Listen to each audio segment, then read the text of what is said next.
apporter leur soutien au projet. C'est d'ailleurs l'objectif de l'ambassadeur de Suisse au Togo, conduit hier sur les lieux par la ministre en charge de la jeunesse, Victoire Toméga Dobé. Depuis lundi et ce jusqu'au samedi, le Togo déroule le tapis rouge à ses fils et filles de l'étranger.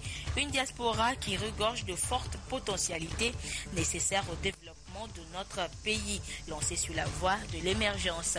Vous découvrirez dans ce journal ces richesses dont disposent les Togolais de l'extérieur. Et puis, l'Agence nationale pour la promotion et la garantie de financement des PME renoue avec sa tradition du mercredi de l'entrepreneur. Et pour ce premier rendez-vous de l'année, les formateurs ont mis l'accent sur l'importance de la formation dans une entreprise. Voilà pour les titres de cette édition. Bonsoir à toutes et à tous.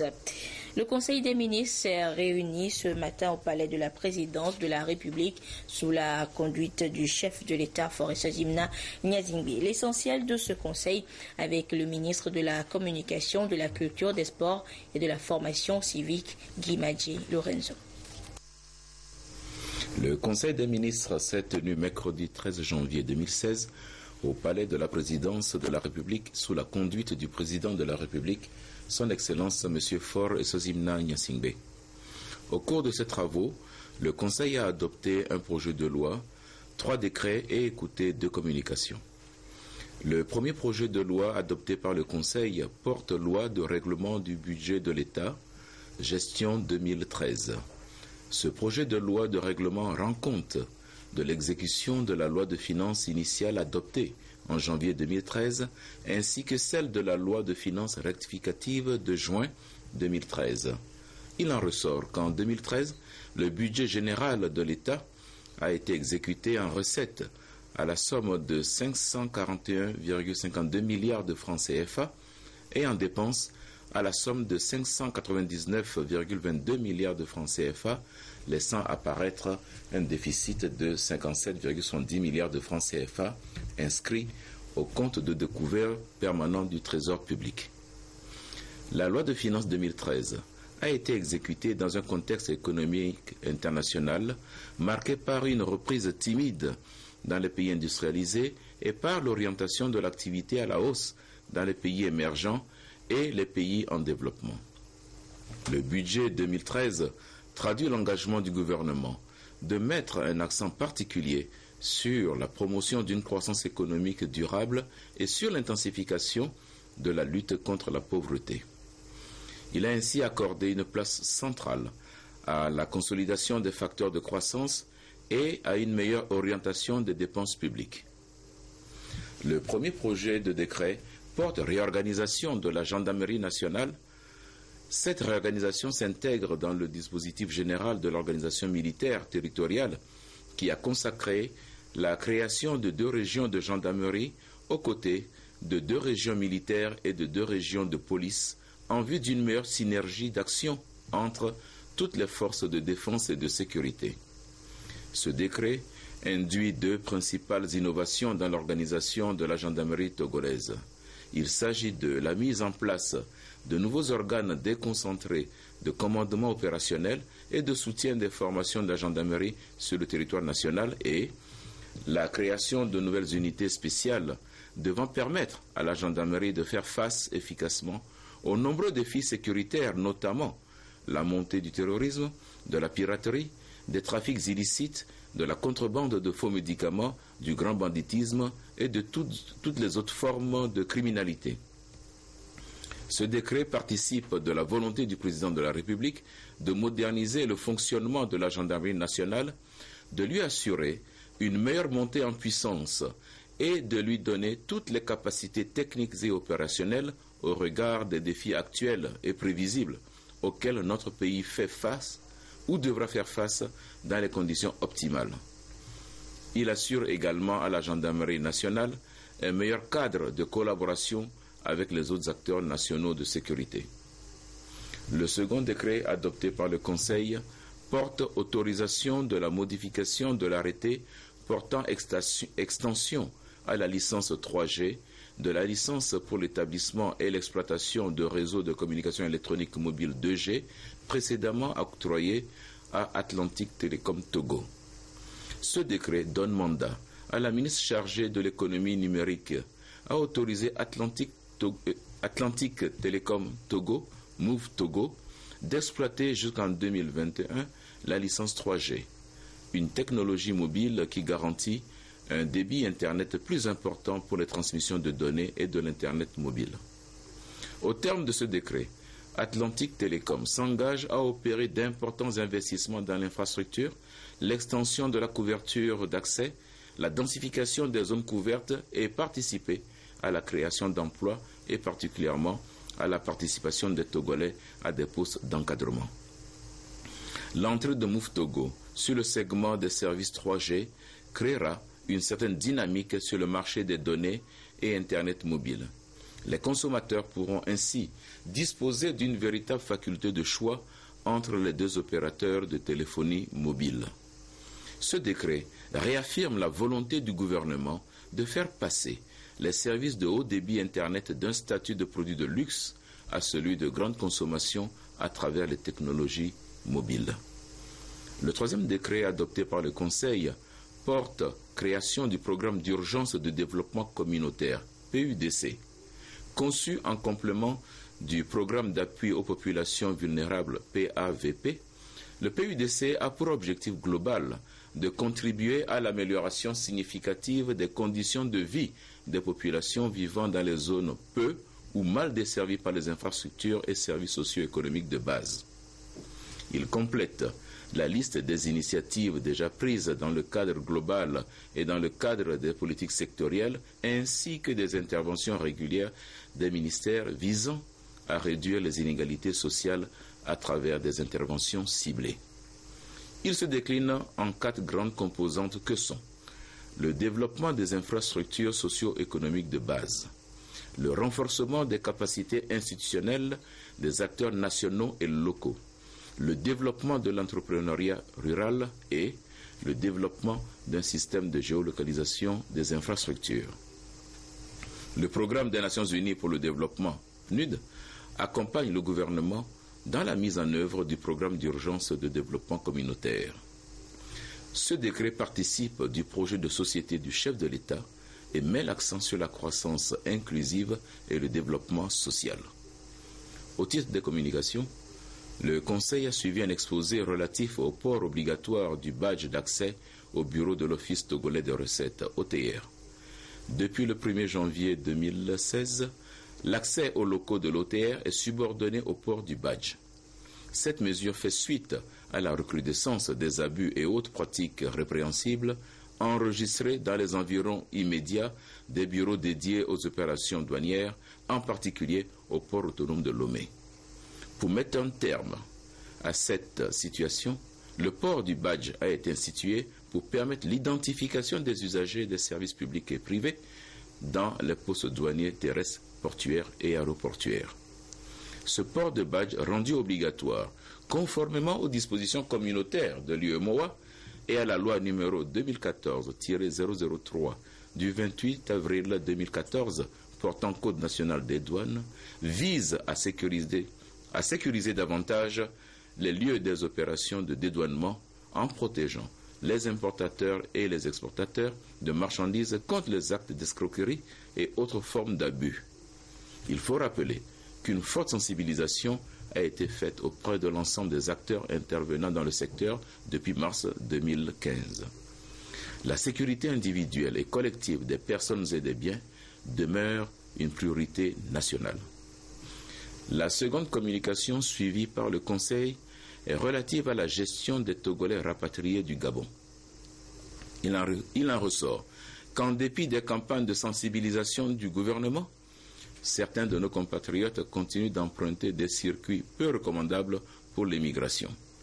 C'est ainsi qu'en 2015, le ministère de l'Action sociale, de la promotion de la femme et de l'alphabétisation a dû prendre en charge, à travers le Centre de référence d'orientation et de prise en charge des enfants en situation difficile, CROPESDI, et l'Agence de solidarité nationale, ASN, plusieurs centaines de Togolais, dont des mineurs provenant essentiellement du Gabon et du Nigeria, après une série de mésaventures. pour faire face au phénomène récurrent de migration clandestine qui met en péril la vie de nos concitoyens au Gabon, surtout des enfants, le gouvernement prendra des dispositions pour accélérer le processus en cours d'élaboration de l'accord de coopération entre le Togo et le Gabon en matière de lutte contre la traite des enfants, ainsi que l'accélération des mesures destinées à prévenir l'immigration clandestine de nos compatriotes. Dans l'après-midi, les ministres ont pris part à un séminaire gouvernemental présidé par le chef de l'État sur la mise en œuvre du programme Threshold auquel le Togo est éligible depuis le 17 décembre 2015. Dans ce cadre, il est attendu l'arrivée très prochaine d'une mission du Millennium Challenge Corporation en vue de discuter de l'ensemble des actions à entreprendre. Fait à Lomé, le 13 janvier 2016, le Conseil des ministres. À peine installé à leur nouveau poste en début de semaine, le nouvel ambassadeur de la République d'Indonésie au Togo, Harry Purwanto, et celui du Royaume de Belgique dans notre pays, Stéphane Delecœur, sont allés présenter leur civilité au président de l'Assemblée nationale ce matin. Au menu des discussions, les relations bilatérales axées sur le partenariat gagnant-gagnant entre leur pays et le nôtre. Écoutons les diplomates indonésiens et belges au micro d'Adolphe Paca. Well, first of all, in the meeting, I convey the message. Je suis d'abord porteur des messages de Son Excellence le Président de l'Assemblée nationale indonésienne à son homologue togolais. Et c'est une autre occasion aussi de pouvoir renouer davantage les relations bilatérales qui existent entre l'Indonésie et le Togo. Au-delà de ceci, je tiens quand même aussi à dire que l'Indonésie, nourrie de son expérience, souhaite et voudrait aussi accompagner le Togo dans son développement économique, industriel, commercial. Les relations économiques entre les deux pays existent déjà. Mais nous souhaitons toujours encore que ça aille de l'avant en accompagnant le Togo, en mettant notre expérience de savoir-faire dans notre relation et voir comment le Togo aussi pouvait aussi atteindre ce point que nous aussi aujourd'hui nous sommes.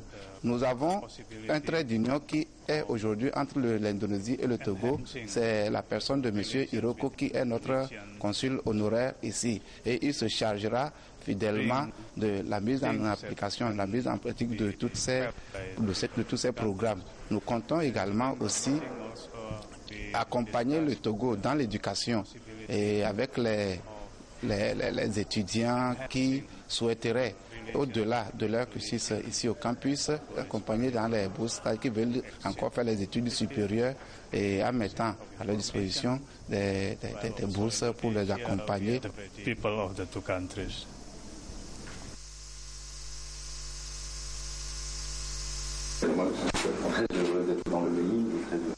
Pour moi, surtout au début d'une mission ici au Togo, nous nous sommes d'abord réjouis des très bonnes relations qui existent traditionnellement entre la Belgique et le Togo et qui s'expriment aussi au niveau parlementaire puisque nous avons des contacts parlementaires, notamment au niveau de l'Assemblée des pays ACP Union européenne, à laquelle participent tant le Togo que la Belgique. Et donc depuis longtemps, il y a des relations importantes au niveau parlementaire qui permettent d'aider dans les relations bilatérales. Je dirais qu'ici aussi, nous avons parlé d'un certain nombre de sujets qui sont réellement propres à la situation du Togo, notamment sur les activités de l'Assemblée nationale. Nous avons parlé du fonctionnement de l'Assemblée, du fonctionnement des contacts entre les partis politiques ici à l'Assemblée nationale, ce qui est un élément très important de démocratie, comme nous savons tous. Et puis nous avons aussi abordé d'une façon, je dirais, informelle, les perspectives en matière future, peut-être, de décentralisation. Et nous avons entendu ça avec beaucoup d'intérêt parce que une certaine décentralisation est un événement important pour un pays, pour le Togo en particulier, mais ça doit se faire avec prudence, avec sagesse et avec détermination. Et hier, les parlementaires togolais découvraient les fondements du droit à l'éducation et les domaines clés de l'agenda post-2015. L'initiative est de la Coalition nationale togolaise pour l'éducation pour tous qui veut ainsi œuvrer pour l'accès de tous les enfants togolais à l'éducation en impliquant les élus du peuple dans cette lutte. Les précisions avec Gérard Lagoudou et Pierre Sessepan. Les actions du Togo dans le secteur de l'éducation se révèlent de plus en plus concluantes par rapport aux objectifs de l'éducation pour tous. La croissance du taux de scolarité aux primaires chaque année en est une preuve. Pour évaluer les cibles et conserver les acquis, la Coalition nationale pour l'éducation pour tous a réuni les élus du peuple autour du sujet. Il s'agit essentiellement de leur donner des informations, de les informer, de les sensibiliser sur les grandes lignes qui ont été adoptées en Corée du Sud pour le développement de l'éducation de 2015 à 2030. Dans la perspective des engagements post-2015, les parlementaires seront donc amenés à jouer leur mission de veille dans la mise en œuvre des nouvelles mesures, surtout avec un accent particulier sur le renforcement de la qualité de l'enseignement au Togo.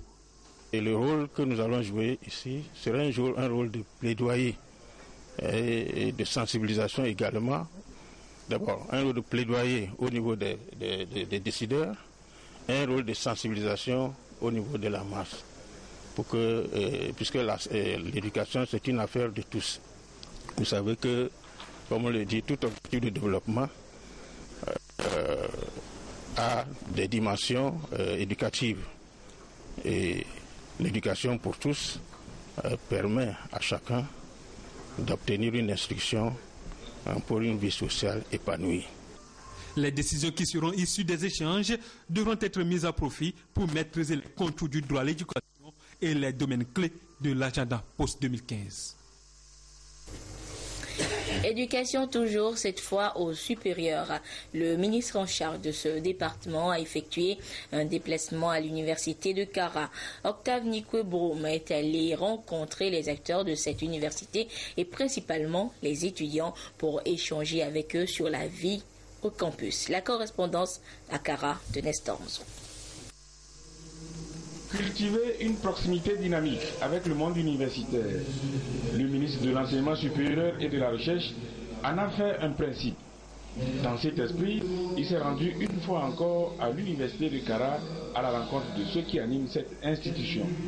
Le ministre y est arrivé avec pour but de sensibiliser les étudiants afin de relever leur niveau de conscience sur la vie universitaire, de sorte à les amener à adhérer aux réformes intervenues dans l'enseignement supérieur au Togo. Et nous avons des préoccupations liées à la formation, aux conditions de leur évolution estudiantine. Nous voudrions, en toute transparence et lucidité, apporter des informations de source à toute cette communauté et également écouter les préoccupations, les partager et voir comment ensemble nous continuons d'évoluer. Il faut que, en toute transparence, on sache tout ce qui est engagé pour le bien de l'étudiant et engager aussi la responsabilité des étudiants à faire toujours mieux. Chaque acteur dans son domaine doit... La politique des bourses et stages, le système licence, master, doctorat, mode d'emploi, les coûts d'un étudiant pour l'État, les droits et devoirs des étudiants. Ce sont donc les thèmes que le ministre a débattus avec les étudiants et les enseignants de l'université de Kara. Au-delà, il s'est réjoui du climat de sérénité dans lequel les activités universitaires se sont déroulées l'année dernière. Octave Nikwe-Broum a souhaité cette année afin que les efforts des étudiants et des enseignants soient couronnés de succès. Exercice quasi similaire pour le ministre des Enseignements primaires, secondaires et de la formation professionnelle dans les savanes, avec les acteurs, parents d'élèves, enseignants et élèves à Dapaon, puis à Papri dans le Mandouri. Ils ont échangé sur le système éducatif de qualité recherché par tous. Désiré à l'œil. Face à face, personnel et les enseignants, les parents d'élèves et élèves de la région des Savanes. Une rencontre d'échange à cœur ouvert sur le système éducatif que tous les acteurs veulent le meilleur parce qu'il est le fondement pour le développement d'un pays. Le ministre Tchapele, au nom du chef de l'État, a transmis aux enseignants et aux autres acteurs du système éducatif un message d'espoir. Le premier objectif, c'était de présenter à mes collègues enseignants, aux parents d'élèves et aux élèves les vœux de nouvel an du gouvernement, du chef de l'État. Comme vous le savez aussi, il n'y a pas de bon système éducatif sans de bons enseignants, des enseignants bien formés, des enseignants qui, chaque jour que Dieu fait, s'engagent avec responsabilité pour accomplir leur mission au quotidien. Notre objectif, c'est de réaffirmer l'engagement politique et personnel des plus hautes autorités en faveur du secteur de l'éducation. Il fallait aussi que je rassure les enseignants que le gouvernement est et restera à leur écoute. Les problèmes persistent, bien entendu, sur le terrain, malgré les efforts consentis. Les solutions existent. Nous devons les chercher et les mettre en œuvre. Ceci doit se faire par le dialogue et par la concertation entre tous les acteurs du système. À pas pris dans Mandouri, le ministre Tchapele y était pour la même cause. Féliciter tous les acteurs pour le travail. Et nous sommes très ravis parce que nous sommes très reculés de Kwendial, mais il a fait l'effort pour arriver. Pour ça, on le remercie très sincèrement. Vraiment, comme le ministre est arrivé, et si on lui met nos doléances, peut-être qu'il peut nous aider dans certains cas. Le ministre, dans son entretien avec les différents acteurs du système éducatif, a émis le vœu de voir certaines écoles dotées de plaques solaires et de cantines scolaires. Globalement, le ministre a remercié les uns et les autres pour avoir œuvré pour une rentrée scolaire apaisée. L'autre titre de ce journal, la jeunesse togolaise, principalement celle de Lomé et de ses environs, a depuis quelques semaines un cadre d'échange et de formation. Il s'agit de la Maison des Jeunes d'Amadaromé et l'initiative est saluée au-delà de nos frontières, comme par la Suisse, dont l'ambassadeur est allé découvrir et visiter la première phase des infrastructures. Il a été guidé par la ministre en charge de la jeunesse, Victoire Tomega Dogbe. Le compte rendu avec Dodo Harry et Esther Laclé.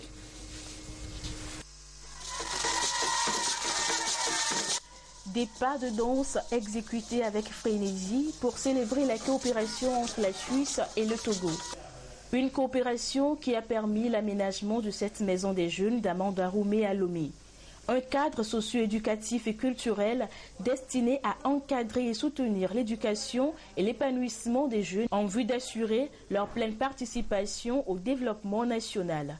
La première phase des travaux est exécutée à ce jour à 80%. Cette maison des jeunes, on a démarré les travaux en 2013 et donc à ce jour nous avons une première phase qui est pratiquement achevée et nous avons donc encore 3 mois pour livrer les 2 éléments restants. C'est un centre destiné aux jeunes sans distinction aucune. Ils s'en servent déjà. En témoignent ces séances sur l'entrepreneuriat, le développement personnel et le potentiel créatif. Et Solaba y a participé. Notre formateur nous a montré comment on peut faire pour gagner la vie. Donc tu prends 500 francs, tu peux le chercher depuis longtemps. Vous pouvez vendre et gagner les bénéfices sur ça. Le projet est exécuté par le ministère en charge du développement à la base, de l'artisanat, de la jeunesse et de l'emploi des jeunes. Madame Victoire Tomega Dogbe a accompagné l'ambassadeur de Suisse au Togo pour la visite du site. Gérard Burger portait en appui au ministère à travers du matériel informatique et bureautique d'une valeur de 9 millions de francs CFA. La raison pour laquelle la Suisse a donné un appui à ce centre, et parce que nous trouvons, c'est bien sûr notre stratégie aussi dans la coopération avec nos États partenaires, comme le Togo. Et je suis fier de voir que cette contribution suisse apporte quelque chose de valable à ce centre. Et j'espère bien que lors de mes prochaines visites, je verrai que cette vie qui est nécessaire pour que le centre puisse se développer, pour que les jeunes qui viennent ici puissent se développer, soit tangible. Ces appareils vont favoriser l'opérationnalisation du centre et va servir à l'équipement des salles. On ne peut pas disposer de tout pour pouvoir commencer. Le peu dont on dispose, on commence et progressivement, on montre ce qu'on a, ce qu'on peut faire et je pense que ça peut aussi attirer d'autres partenaires. Et c'est en cela que nous apprécions vraiment l'appui de la Suisse qui vient compléter ce que le gouvernement togolais met en place chaque année. C'est un projet qui s'inscrit dans la vision du gouvernement togolais, qui est d'offrir à la jeunesse togolaise un cadre approprié à la vie de famille, à la vie éducative qu'on mène à l'école. Donc c'est vraiment complémentaire.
de la diaspora, initié par le ministère des Affaires étrangères, va se poursuivre dans 2 autres universités, notamment UCAO et l'université de Lomé.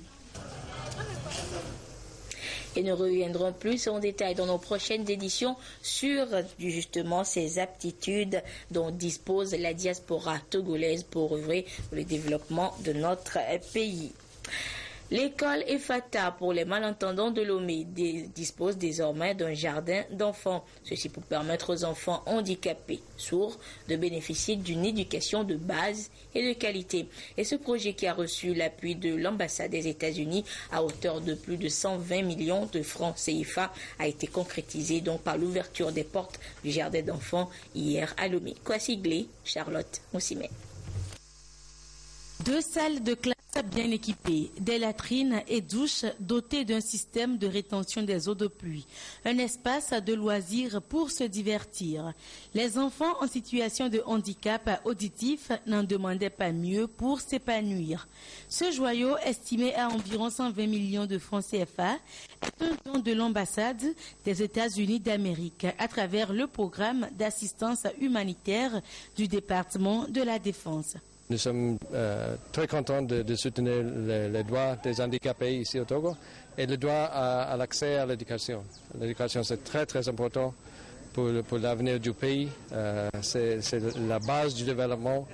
C'est très très important et nous voulons soutenir tous les efforts pour améliorer l'accès à l'éducation. C'est en 2012 que ce projet de construction d'un jardin d'enfants à l'école EFATA a été conçu.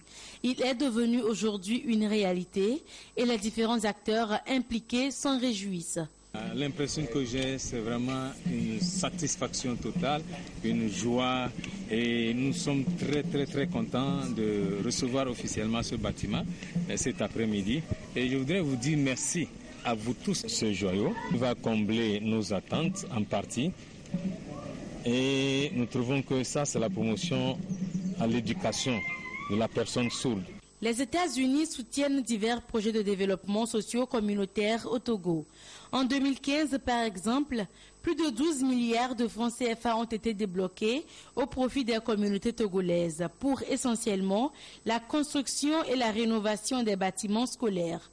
Le secrétaire général des enseignements primaires et secondaires a réitéré la reconnaissance du gouvernement aux donateurs et invité les bénéficiaires à jouir rationnellement du joyau.